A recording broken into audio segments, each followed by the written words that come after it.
함께 묵상할 하나님의 말씀은 로마서 7장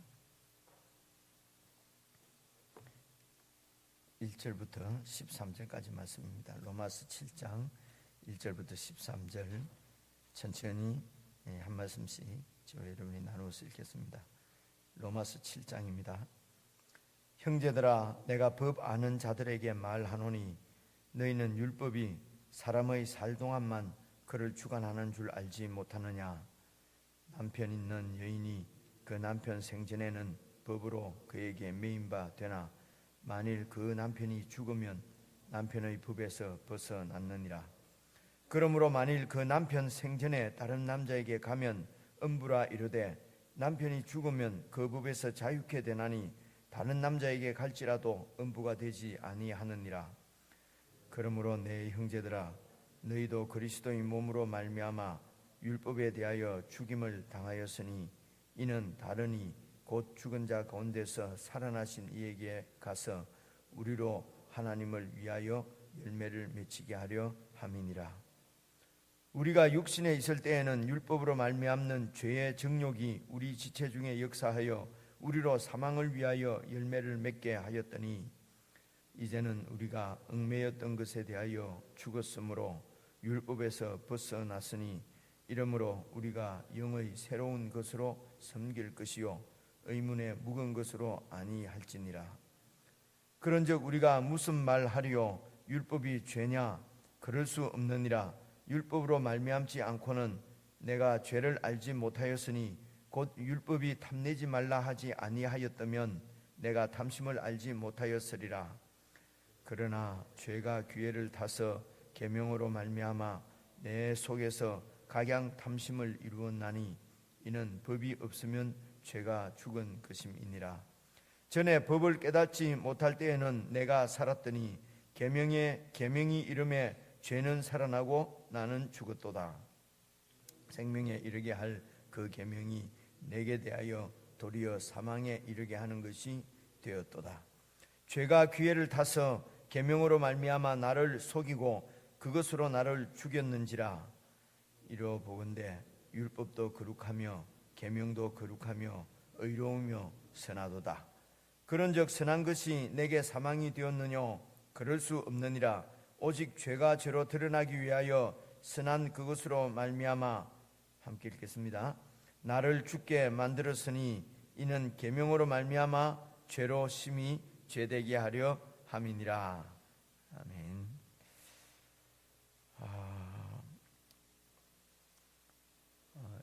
이런 말씀들이 여러 번 말씀드렸지만은 말씀들이 이게 지금 영적인 실제를 설명하는 것이기 때문에 이런 우리 지금 육신을 입고 이렇게 있는 동안에는 우리가 우리 이 오감으로 잘 체감되는 말씀이 아니기 때문에 조금 이 말씀이 좀 이런 관념적이고 추상적으로 이렇게 들릴 때가 있습니다.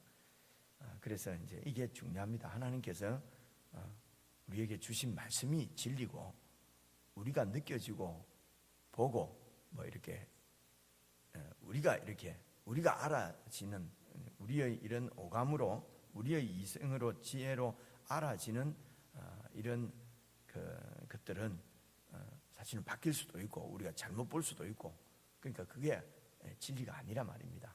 진리는 하나님께서 규정해 주시는 우리의 모습이 오늘 7장에도 6장에도 지금 계속 로마서에서 얘기하는 이런 영적인 실제가 참 실제이기 때문에 이 진리의 말씀을 이제 우리가 그냥 그대로 받아들이는 마음으로 논리를 잘 따라서 이렇게 여러분 개인적으로 다시 한번 읽어보시면은 지금 이 로마서 말씀을 통해서 우리가 어떤 사람인지 또 어떻게 살아야 되는지 이런 것들을 우리에게 교훈하시기 위해서 주시는 말씀이기 때문에 너무 어렵게 생각하지 마시고 1절부터 차례대로 이렇게 그 말씀을 앞뒤를 생각하면서 그리고 우리 개인적으로 한 10분 정도 이렇게 묵상하는 시간을 먼저 갖도록 하겠습니다. 1장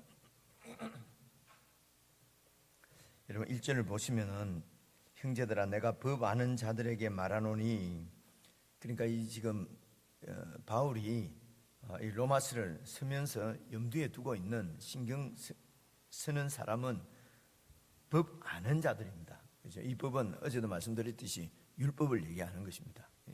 그래서 지금 로마 교회에 있는 유대인이면서 그리스도를 믿은 예수 믿는 사람, 이 사람들은 계속 율법을 유대인들이 갖고 있는 율법에 대한 자부심이 예수님을 믿었다고 해서 이렇게 율법을 받은 민족적인 어떤 이런 자존심이나 이런 게 없어지는 건 아니니까요, 그죠? 그러니까 법 아는 자들, 율법을 가지고 있는 유대인들을 얘기하는 것입니다. 그리고 이방인들도 지금 예수님을 믿고 로마 교회 안에 같이 들어와 있는 것입니다. 그래서 이제 이방인들 중에서도 율법에 대해서 이렇게 알기를 원한다든가, 율법을 가지고 있는 유대인들이 율법 때문에 이렇게 아주 프라우드한 이런 모습들에 대해서 도대체 율법이 뭔가 이러면서 관심을 갖고 배우기를 원하고, 또 나도 율법을 이렇게 가지고 싶고, 이렇게 율법이 관심이 있는 사람들 있지 않겠습니까? 그래서 이제 이런 율법 아는 자들에게 말한다. 그러면서 너희는 율법이 사람의 살 동안만 그를 주관하는 줄을 알지 못하느냐. 그래서 이게 지금 어제 6장 말씀에서 이제 사람이 살 동안만 그 사람을 주관하는데 6장까지 그런 내가 죽었다는 말씀이 나오지 않습니까? 옛 사람이 죽었단 말이죠. 이제 그 옛 사람은 난데, 나의 옛 사람은 죄의 몸, 6장 말씀에서 죄의 몸이 6장 그저께 말씀이네. 그러니까요, 그죠? 그래서 십자가에 예수님과 함께 죽은 우리는 옛 사람이고 죄의 몸이고, 그것을 이 죄의 몸은 그때 헬라 말을 조금 사용한 것 같은데요, 소마라고, 그죠? 그것은 지금 우리가 이렇게 이 땅에 살고 있는, 그러니까 이런 환경적인 지배를 받을 수밖에 없는 이런 내 몸. 그래서 이제 이 세대가 죄와 사망이 지배하는 것이, 통치하는 것이 이 세상의 특징이라고 이제 3장 4장에 계속 지금 바울이 주 앞에서부터 이렇게 설명하는 논지를 잘 따라가야 이런 말씀들이 이해가 옵니다. 아니고 그냥 여기만 딱 보면은 이게 지금 무슨 말씀인지 잘 알 수가 없어요, 그렇죠? 그래서 우리 옛 사람이 이제 죽었단 말입니다. 그래서 율법은 우리가 살아 있을 때에만 주관한다는 말은 지배한다는 거잖아요. 율법이 우리를 이렇게 통치하고 다스리고 관련이 있는데, 우리가 옛 사람이 죽어버렸으니까 율법이 이렇게 주관할 수 없다는 거죠. 이것을 그냥 2절 3절에서 그냥 이렇게 이혼을 통해서 그냥 이 얘기를 합니다. 이게 지금 해석하는 데 있어서 의견들이 많아요. 여기에 7절에 그 사람의 살 동안만 그를 주관한다, 그 사람이 지금 방금 제가 말씀드린 대로 앞에서 죽은 옛 사람을 얘기하는지, 아니하면은 2절에서 나오는 것은 비유거든요. 남편하고 아내가 있는데, 그래서 이 남편이 살아있는 동안에는 이 아내가 다른 남자한테 가면은 안 되잖아요. 그러면 그거는 죄라 말입니다. 그런데 남편이 죽으면은 얼마든지 다른 데 시집가도 된다 하는 이 얘기를 이렇게 해서 그래서 이 남편을 이제 우리가 그냥 이렇게 쭉 읽으면은 이 남편이 그 사람이 남편인지, 이 남편이 율법을 말하는 건지, 그래 여인이 그 남편이 율법이었는데 율법이 죽으면은 이제 복음인 그리스도에게로 내가 시집가도 된다. 보통 이제 우리가 이렇게 이해를 이렇게 하거든요. 그래서 그렇게 하면은 또 다른 해석, 그 사람을 또 앞에 6장에서 죽은 옛 사람으로 보면은 또 이렇게 해석에 혼선이 와요. 그렇게 하지 말고 잘 봐보십시오. 2절 3절에는 남편이 살아 있으면은 이제 그러니까 밀착 관계입니다. 남편과 아내는 이렇게 꼭 이렇게 밀착되어 있는데 남편이 죽어버리면은 뭐 이 그 밀착 관계가 이렇게 밀접하게 연결되어 있는 관계가 끊어지는 거 아니냐?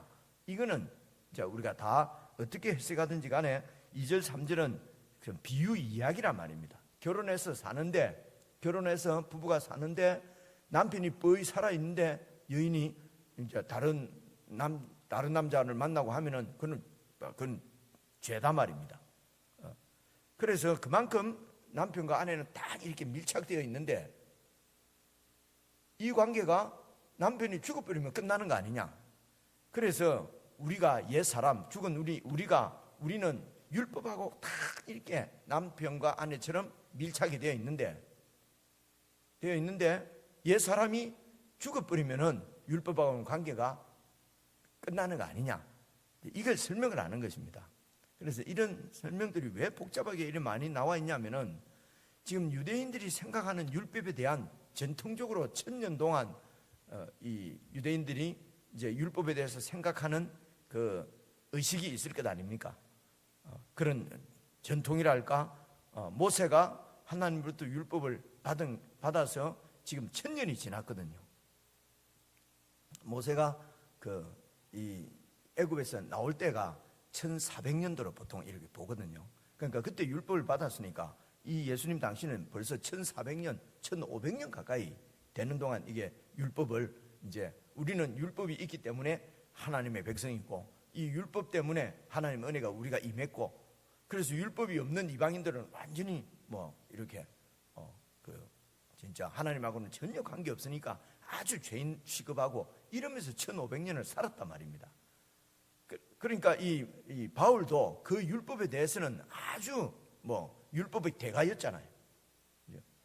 그래서 예수 믿는 사람들이 이 율법을 무시하는 것 같고 율법을 완전히 이게 막 뒤집어 놓는 것 같고 그러니까 이 예수 믿는 사람들이 하나님의 그 영광을 훼손한다 이렇게 봐서 열심히 특심해서 그런 지금 그리스도인들을 잡아서 제거하려고 다메섹으로 가다가 예수님을 만나게 된 거거든요.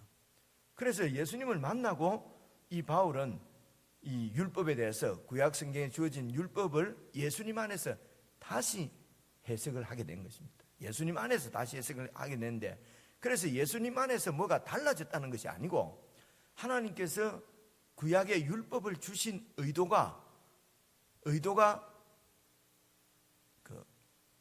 이제 이루어지지 못한 것입니다. 하나님께서 그 구약 백성들에게 율법을 주신 이유는 하나님의 백성이 되게 하려고 하나님의 자녀가 되게 하려고 다시 말해서 의로운 백성이 되게 하려고 하나님 율법을 주셨는데 그 율법이 그 백성들을 어렵게 한 것이 아니고 우리가 역사적으로 보면은 하나님을 반역하고 도리어 하나님으로부터 심판을 받아서 나라가 없어져 버렸잖아요. 그러니까 원래 하나님이 율법을 통해서 이렇게 율법을 통해서 이루려고 했던 의도가 이루어지지 못한 것입니다. 그럼 하나님의 계획이 실패했느냐? 실패한 것이 아니고 그 율법의 의도는 예수 그리스도를 통해서 이루어졌다는 것입니다. 그러니까 이제 이 바울은 그 예수님 안에서 율법을 다시 보게 된 거죠. 그래서 지금 바울의 눈에는 보이는데 보통 일반적인 유대인들에는 그게 보이지 않는단 말입니다. 그래서 바울이 이해한 그 예수 그리스도 안에서의 그 율법을 통해서 이루려고 하는 하나님의 의도, 이 의도를 이방인들에게는 쭉 설명을 하면은 하나님이 우리를 사랑하셨다. 그래서 그 아들을 보내셨다. 그래서 아들을 믿고 아들에게 순종하면은 하나님의 백성이 된다.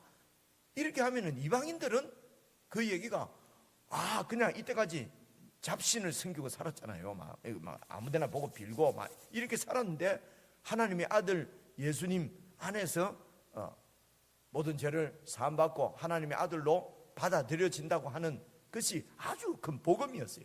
그래서 예수님을 믿고 그냥 하나님 앞으로 돌아온 거지요. 근데 이제 유대인들도 그 예수님을 믿고 하나님 앞에 오기는 했는데 늘 걸리는 거예요. 아니 그러면은 1000년 동안 1500년 동안 율법을 붙잡고 살아온 우리들은 뭐야? 전혀 율법과 뭐 관계없던 이방인들도 예수 믿고 하나님의 백성이 된다면은 도대체 그러면 율법은 뭐 하려고 하나님이 우리에게 주신 것이야? 이런 문제가 심각하지 않겠습니까? 우리는 별로 심각 안 한데 그 당시 유대인들은 그러면 율법을 받은 우리는 도대체 율법이 뭐가 좋은 거냐는 것입니다. 여기에 대해서 이제 바울이 논쟁을 하는 것입니다. 그러니까 우리에게는 좀 어려워 보일 수 있습니다. 그런데 이방인으로서 이제 예수를 믿고 하나님의 자녀가 된 우리들도 아니 이런 생각이 들잖아요. 아니 뭐 예수만 믿는다고 구원이 된다면은 뭐 뭔가 좀 다 법을 잘 지켜야지, 착하게 살아야지, 이렇게 살아야지 무슨 이게 하나님의 백성이 될 텐데, 아니 그런 거는 그거는 뭐 율법은 이미 끝났다 그러고 예수만 믿으면 된다 하니까 조금 이렇게 찝찝할 수도 있잖아요.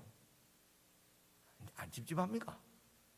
나는 늘 찝찝하더라고요. 예수만 믿는다고 진짜 이게 구원이 받는 건가?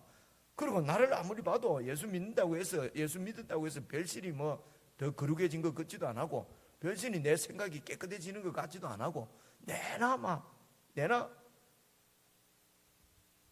좀 말이 웃었습니다만 좀 젊을 때는 내나 이쁜 여자 보면 막 눈이 휙 돌아가고, 아니 예수를 믿었는데도 이런 문제들이 있지 않냐는 것입니다. 그렇죠? 그래서 이런 자들에게 내가 법하는 자들에게 말하는데, 이 율법은 사실은 우리가 옛 사람이 살아 있을 때는 율법이 그를 주관했는데, 그러니까 5장 읽으면서 우리도 죄와 이런 게 사망이 통치하는 다스리는 옛 세상은 우리를 죄인되게 만드는 것이 율법이니까 율법을 통해서 우리를 정죄하고 우리를 사망에 이르게 했다. 그런 말씀을 나눴잖아요. 그죠? 그러면 율법이 뭐야? 율법이 그러면 우리를 죽게 만드는 나쁜 거란 말이냐? 이런 데 대해서 지금 논쟁을 하는 것입니다. 율법이 나쁘다는 것이 아니고, 율법은 그 사람이 살아있을 동안에만 율법이 역사를 하는데, 사람이 죽었지 않냐? 그러면 율법하고는 완전히 관계가 끝났지 않냐? 2절 3절에서 남편과 아내 관계에서 그것을 설명하고, 그러니까 여기서 3절까지는 율법이 이제 옛 사람이 죽었기 때문에 그리고 예수 믿는다는 사람은 옛 사람은 죽었고 예수님 안에서 다시 살아났기 때문에 이제는 율법하고 상관이 없다, 이제 이런 말입니다. 그것을 얘기하는데 4절 보십시오. 4절도 이게 잘 보시면은, 그러므로 내 형제들아 너희도 그리스도의 몸으로 말미암아 율법에 대해서 죽었잖아요. 그리스도의 몸으로 말미암아, 그래서 그리스도가 죽을 때에 우리 옛사람이 같이 죽었다는 거예요. 그래서 너희도 그리스도의 몸으로 말미암아 율법에 대해서는 죽임을 당하였으나, 이렇게 그리스도 안에서 죽은 것은 다른 이는 그리스도 말고 다른 사람이라는 겁니까? 여기 잘 보시면요, 다른 이가 누굽니까? 곧 죽은 자 가운데서 살아나신 이 누굽니까? 내나 그리스도잖아요. 그리스도에게로 가서 우리로 하나님을 위하여 열매를 맺히게 하려 함이니라. 그래서 이 다른 이는 이 사람 저 사람, 이장로님하고 저하고 다른 사람, 원래는 너희들이 이장로님 안에서 그리스도의 몸으로 말미암아 죽었는데 이제는 다른 이 최 목사에게로 와서 하나님 위해서 열매를 맺히게 된다, 이런 말이 아니고 4절 내 형제라 너희도 그리스도의 몸으로 말미암아, 그래 몸으로 육신으로 오신 예수님 안에서 우리가 율법에 대해서 죽었는데, 이제는 다른 이는 누구냐면은 몸을 입고 있는 육신으로 온 그리스도가 아니고 십자가에 죽으시고 부활하신 예수님에게로 가서 우리로 하나님을 위하여 열매를 맺히게 한다 말이지. 그래서 율법은 우리가 살아 있을 때 율법의 지배를 받고 있었는데 이제는 그리스도가 죽을 때에 우리가 그리스도 안에서 나도 죽었기 때문에 이제는 율법이 소용이 없고, 이제는 다르니 죽었다가 다시 살아나신 부활하신 예수님에게로 우리가 갔기 때문에 우리가 이제는 율법의 지배를 받는 것이 아니고 살아계신 예수님의 그 인격, 예수님의 통치를 받는 지배를 받는 사람이 됐단 말입니다. 그래서 율법을 아래에 있을 때 율법을 지키려고 막 했을 때는, 율법을 지켜서 의로운 백성이 되려고 했을 때는 내 탐심만 드러났다는 것입니다. 이제 그 밑에부터 설명하는 것은 내 탐심만 드러났는데, 이제 예수님을 믿고 은혜의 통치 가운데로 오니까 진짜로 하나님을 위하여 하나님의 백성된 열매를 맺히게 됐다는 것입니다. 그럼 이게 무슨 말? 그러니까 이것도 유대인이 이해가 안 오는 거예요. 아니, 우리가 율법을 가지고 율법대로 막 지키려고 하면은 율법 없이 살아가는 사람보다는 지키려고 한 만큼 더 어떻게 보입니까? 더 착하게 보이고 더 의롭게 보이고. 그렇죠? 예를 들어 보겠습니다. 우리가 새벽 기도를 옵니다.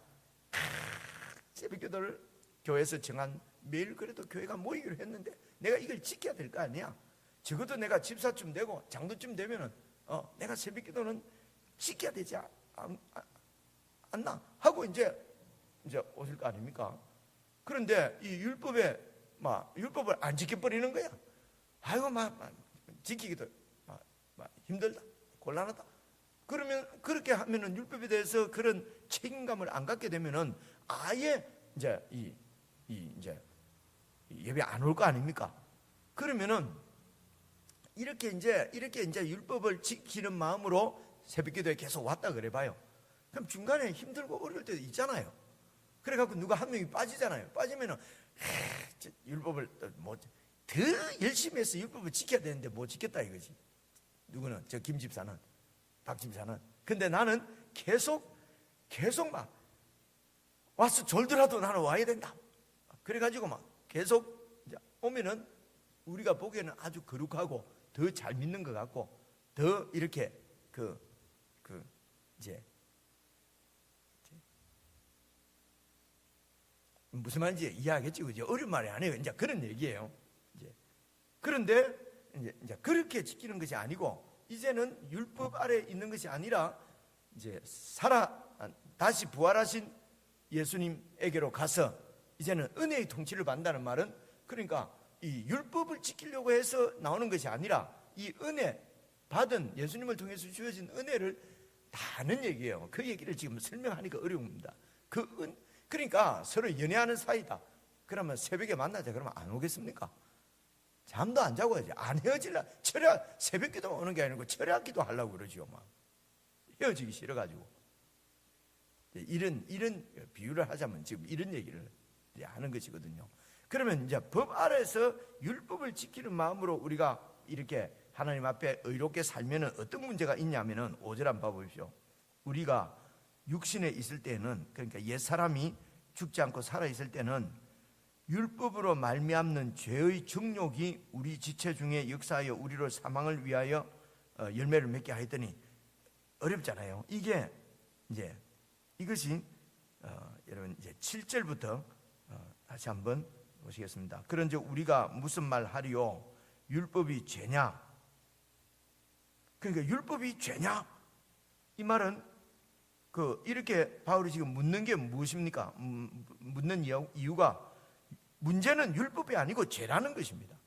지금 이제 율법이 자꾸 율법이 자꾸 문제 있는 것처럼 이제 들리니까 이제 그 듣는 사람이, 그럼 우리가 받은 이 율법이 지금 이게 사람을 죽이는 거란 말이냐? 이제 이런 얘기죠. 13절 보십시오. 그런즉 선한 것, 이 선한 것이 뭡니까? 앞에 12절 보니까 율법도 거룩하고 계명도 거룩하고 의롭고 선하다. 선한 것이 율법이지 않습니까? 그럼 율법이 내게 사망이 되었단 말이냐? 율법이 그럼 나를 죽였단 말이냐? 모세가 지금 하나님으로부터 받아갖고 우리가 1500년 동안 지키고 있던 이 율법이 그러면 문제가 있고, 이 율법이 나를 죽였단 말이냐? 지금 7절은 그 말입니다. 그럼 우리가 무슨 말하리요? 율법이 죄냐? 그럴 수 없다. 그럼 문제는 율법이 아니고 뭐가 문제라는 것입니까? 죄가 문제라는 것이, 율법이 문제가 있는 것이 아니고 죄가 문제라고 하는 것이 지금 깔려 있는 거예요.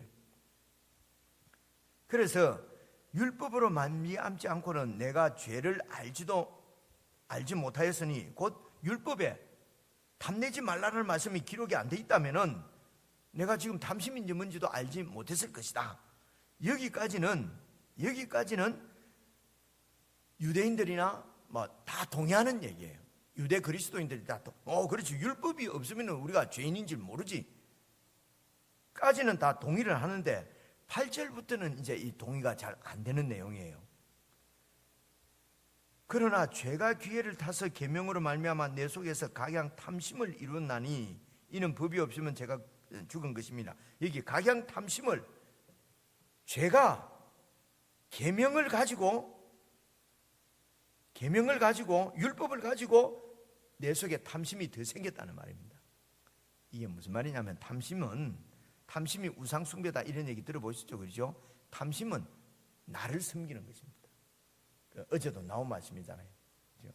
그래서 죄가 뭐냐면 죄의 그 근본, 죄의 이 본질이 자기를 섬기는 거예요. 그렇죠? 그래서 자기를 섬긴다는 것은 다른 말로 나를 인정받고 내 탐심을 이룬다는 것입니다. 내 속에 있는 이기적인 욕심을 위해서 사는 이것을 이 우상숭배라고 그래요. 이걸 죄라고 그래요. 그래서 율법이 없을 때는 그런 게 없었는데 율법이 딱 있으니까 탐심이 생겼다. 나를 섬기고 나를 이렇게 올리려고 하는 탐심이 생겼다는 것이 어떻게 나오냐면 율법이 딱 들어오니까 누가 다 더 잘 지켰다 이것입니다. 그래서 목사는 최고로 율법을 잘 지켜야 되고, 그래서 자기를 세우게 됐다는 것입니다. 율법이 없었을 때는 그냥 어떤 규정이 없을 때는 그런 욕심이 안 생겼는데 규정이 딱 생기니까 그래도 적어도 내가 목사인데 최고로 내가 높아야 되지 않겠는가, 영적으로. 그래서 영적으로 이렇게 경쟁하고 영적으로 탐심을 갖고 하는 것은 자꾸 죄가 아니라고 해요. 거룩한 욕심은 가져야 된다. 이러면서 이제 탐심이 생겨서 율법 때문에 도리어 그 율법을 가지고 내가 나로 드러나는, 내가 그래도 내가 저 옆에 있는 사람보다는 내가 더 잘 믿어야 되지 않겠나, 더 빨리 권사가 되지 않겠나, 더 빨리 장로가 되지 않겠나. 그 장로해도 한 3년 공부하면 목사 되는데 목사 돼야 되겠다. 그래서 우리는 목사만 되고 이러면은 열심히 하고 이러면은 와, 믿음 좋다 하고 우리를 보는데 실제적으로는 속에 자기를 섬기는 탐심이라는 것입니다. 이것이 바울이 예수님을 만나기 전까지는 이런 게 구별이 안 된 거예요. 그냥 열심히 하면 와, 믿음 좋다. 그래서 바울이 자기가 율법으로는 흠이 없는 자라고 얘기하지 않습니까? 율법을 지키는 것은 본인이 흠이 없어요. 아주 거룩하고 최고로 이렇게 거룩하고 의로운 사람이었는데 예수님을 만나고 보니까 내가 죄인 중에 괴수더라는 거죠. 조금 뭘 얘기하려고 하는지 감이 좀 잡히죠, 그죠? 그러니까 이거는 지금 보이지 않는 영적인 문제지요. 유대인들로서는 도저히 이게 이 바울의 논리를, 바울이 하는 얘기를 인정하고 따라갈 수가 없는 거예요. 아니, 율법을 잘 지키면 거룩하고 의로운 거지, 율법을 잘 지키는 것이 왜 그게 도리어 죄냐는 거지요. 그죠?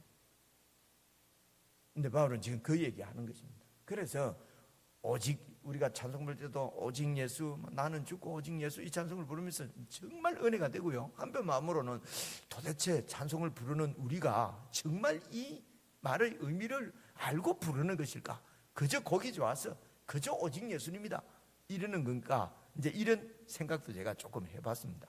그래서 우리가 오직 예수 하는 것은 입으로만 맨날 뭐 하면 오직 예수, 오직 예수 그러면서 자기 탐심을 이루고,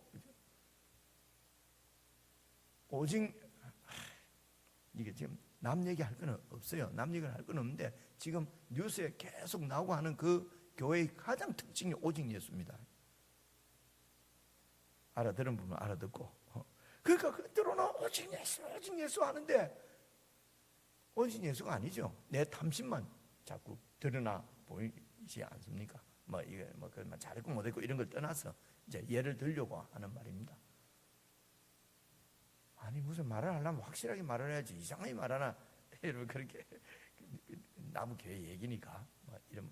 그래서 우리도 이 부분을 잘 분별하지 못하면은 우리의 열심이 도리어 내 탐심을 이루는 결과가 된다는 것입니다. 그래서 탐심을 이루었다. 그러니까 죄가 율법을 통해서 우리를 속인 거죠. 그렇게 표현합니다. 우리를 율법이 좋은 줄 알았는데 8절 보니까 죄가 기회를 타서 계명으로 말미암아 내 속에서 각양 탐심을 이루었다. 그 계명이 도리어 하나님의 그 자녀로 하나님의 의를 이루는 거룩한 사람이 되게 만드는 것이 아니라 도리어 나는 잘 믿는다, 나는 누구보다 더 잘 믿는다 하는 자기 만족을 이루었다. 이렇게 이해를 하면 좋겠습니다. 9절 보시면은 전에 법을 깨닫지 율법을 깨닫지 못할 때는 내가 살았더니 이 말은 내가 살고 죽고 하는 게 앞에 연결되는 말이 아니라 그냥 이런 뜻입니다. 법을 깨닫지 못했을 때는 내가 율법도 잘 지키고 정말 내가 그 하나님한테 의로운 백성인 줄 알았다는 것입니다. 그런데 예수님을 만나고 정말 이제 이 계명이 어떻게 되는지 보니까 계명이 이름에 죄는 살아나고 나는 죽었고, 그러니까 죄가 더욱더 죄 되었다는 것입니다. 11절 죄가 기회를 타서 그 율법으로 계명으로 말미암아 나를 속이고 그것으로 나를 죽였는지라. 그래서 율법이 이렇게 죄가 율법을 가지고 우리를 의롭게 만든 것이 아니라 도리어 정죄받아 죽게 만들었다는 거죠. 그래서 그러면 율법이 문제냐? 율법이 문제가 아니고 죄가 문제란 말입니다. 그래서 13절도 그 말입니다. 그런즉 선한 것이 내게 사망이 되었느냐? 그럴 수 없느니라.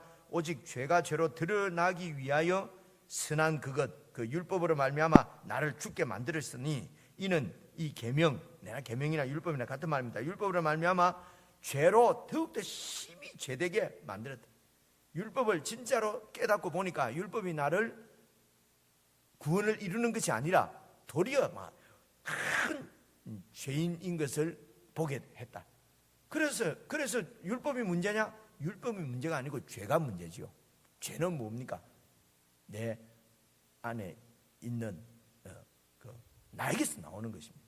그래서 율법이 문제를 일으킨 것이 아니고 내 중심적인 이기적인 탐심, 죄가 이제 이 영적인 문제를 일으키게 만드는 것이죠. 오늘도 우리가 적용을 하면은 모든 영적인 문제는 밖에서 문제가 있는 것이 아니고 내 속에 율법이 무슨 나쁜 것이거나 교회가 나쁘거나 지체들이 나쁘거나 하는 것이 아니고 공동체 다른 사람이 문제가 아니고 내 속에 있는 죄가 문제라는 것입니다. 이 죄가 처리돼야 되는데 이 죄가 어떻게 처리되느냐? 내가 죽는 옛 사람이 죽는 것 말고는 다른 방법이 없다는 것입니다. 그래서 이렇게 심히 죄를 죄되게 만드는 이유가 뭐냐면은 그 죄가 주는 사망, 그 죄의 문제를 그 큰 죄의 문제를 십자가에 달리신 예수 그리스도 안에서 하나님이 다 해결을 하신 것입니다. 그러니까 그 죄에 대한 대가인 사망, 죽음을 5장 지금 20절 21절에서 본 것처럼 하나님이 예수님을 화목제물로 받으시고 죄와 사망의 문제를 단번에 이제 해결하시는 이 은혜를 우리에게 이제 주시려고 지금 율법이 이렇게 우리를 더욱더 죄를 죄되게 만들었다 하는 것을 지금 계속 설명을 하고 있는 것입니다. 그래서 율법이 예수 믿는다고 율법이 필요 없는 것이 아닙니다. 필요 없는 것이 아니고 결국은 율법이 의도하는 바를 율법 자체는 내일 말씀에서도 계속 지금 설명하는 게 그 얘기입니다. 율법 자체는 우리를 의롭게 만드는 힘은 없다는 것입니다. 그래서 이제는 율법 아래 있지 말고 율법이 의도하는 의롭게 만드는 것은 예수님 안에서 가능하다는 것입니다. 하나님의 은혜의 통치를 받는 예수님 안에서 율법의 요구가 이루어진다는 것입니다. 이게 간단한 얘기인데 이 얘기를 그 당시 유대인들이 도저히 수긍을 할 수가 없으니까 이제 이렇게 논리적으로 쭉 이렇게 설명을 해갑니다. 그래서 우리도 이 논리를 잘 따라서 분명하게 이해를 하면은 우리가 믿고 있는 바가 더 확실해질 거 아닙니까? 그래서 율법을 잘 지켜서 무슨 법을 잘 지켜서 이런 데 빠지지 말라는 것입니다. 법을 잘 지켜서 뭔가 거룩하게 된다면은 또 이제 서열이 생기는 것입니다. 내 탐심이 드러나는 것입니다. 경쟁을 하게 되는 것이죠. 더 잘 믿어야 되겠다. 이래 믿어갖고 되겠냐? 그 우울감도 생기고 좌절감도 생기고 이런 것들은 하나님의 은혜 안에 있는 것이 아닙니다. 그래서 내가 스스로 내가 이제는 뭐가 좀 되는 것 같은데 이제 이게 나타나는 거예요. 저게 목사야, 저게 장로야, 이런 마음이 생기면은 이게 지금 율법 때문에 내 탐심이 죄가 역사하는 것으로 이해를 하셔야 됩니다. 여기에 여러 가지 이유를 붙입니다. 뭐 진리가 바로 서야 되고, 교회가 이래서 되겠느냐. 지금 저도 지금 뉴스에 나오는 막 이런 것들을 보고 훈련하는 거죠. 그죠? 그런 걸 통해서 우리 교회는 좋은 교회, 거룩한 교회, 이런 마음이 들잖아요. 이런 것들이 다 율법이 죄가 이 율법을 가지고 나를 속이고 내 속에서 사망을 이루는 겁니다. 그러니까 이런 데 속지 않아야 된다는 것입니다. 이게 율법의 그 문제지요. 율법은 우리를 거룩하게 만드는 게 아니라 도리어 더욱 이렇게 거만하게 만들고 경쟁하게 만들고 더 거룩한 사람이 되고 이런 것이 아니고, 우리가 그 하나님은 예수님을 통해서 이루어 주신 그 하나님의 은혜가 너무 커서, 이 말은 그 은혜의 통치 아래 있으면은 하나님과 나와의 관계만 문제예요. 그 예수님이 너무 좋아서, 그죠? 그 예수님이 너무 좋아서 그냥 내가 예수님 안에서 예수님의 뜻을 눈치를 살피면서 그 예수님한테 좋게 하려고 하는 거 보니까 그게 이미 율법이 말하던 요구를 다 이룬 거라는 것입니다. 그렇죠? 그래서 율법이 필요 없다는 것이 아니고, 그래서 율법을 가지고 이제 우리들을 다시 한번 점검해 볼 수 있고 이렇게 되는 거예요. 그래서 이 지금 오늘 7장 1절에서 하는 말씀은 율법의 숨겨진 기능, 보통 유대인들이 생각지 않았던 그 율법의 기능을 지금 이렇게 얘기를 하는 것입니다. 그 기능은 도리어 우리를 교만하게 만들고 탐심이 더욱더 발동하게 만들어서 원래 하나님이 율법을 주신 의도를 이루지 못했다. 그래서 법을 지키고 법 아래에서는 뭔가 거룩하게 되는 것 같아요. 법을 갖고 몰아붙이면 더 잘 되는 것 같습니다. 그런데 그것은 결국은 영적 우월감을 갖게 만들고 도리어 교만하게 만든다는 것입니다. 그래서 우리의 그 삶의 방법은 은혜의 통치를 받는 것이다. 죄 때문에 죽어야 될 내가 그냥 살아났는데, 내 같은 놈도 변화되고 내 같은 놈도 살아났는데, 우리가 누구를 변화 안 된다고 생각하고 지적하고 저건 안 되겠다 그러고, 그죠? 그래서 변화 받게 되면은 이런 결정적인 얘기는 우리 입으로는 안 해야 됩니다. 할 수가 안 해야 된다 하면 또 법이 되는 거예요. 할 수가 없는 거예요. 그죠? 내 같은 놈도 바뀌었는데 이 세상에 하나님이 못 바꿀 놈이 어디? 놈해서 미안합니다. 내 같은 놈도 하나님이 바꾸는데 내쯤 되니까 하나님 바꿔지 저런 놈 바꾸겠나? 이건 아직도 자기를 모르는 거지요. 아직도 이 율법의 이게 아직도 잘 모르는, 죄가 뭔지 잘 모르는 사람이라는 겁니다. 그래서 이 죄를 더욱더 죄되게 만드는 것은 율법이라. 그래서 율법이 우리에게 어떤 경우에는 또 필요할지도 모르겠어요. 만약에 필요하다면 우리가 죄인인 것을 확인받는 데 필요하지, 그 율법이 우리를 거룩하게 만들지를 못한다. 기도하겠습니다.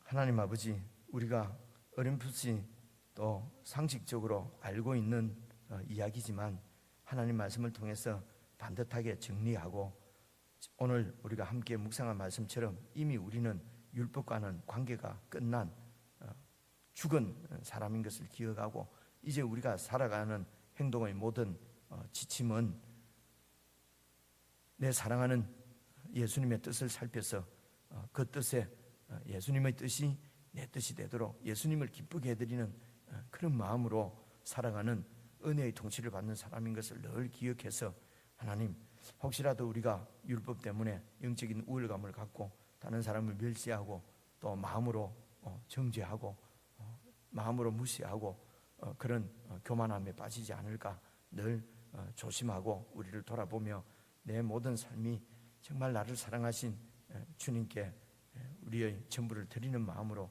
그렇게 주님을 잘 좇아 주님을 순종하며 살아가는 참 복된 하늘 백성이 되도록 하나님 도와주시고, 또 함께 개인적으로 기도하는 시간도 이런 말씀의 진리를 더욱 마음으로 깨달아 하는 그런 귀한 시간이 될 수 있도록 성령님 저희들을 지도하시고 기도를 인도해 주시옵소서. 예수 그리스도 이름으로 기도드리옵나이다. 아멘.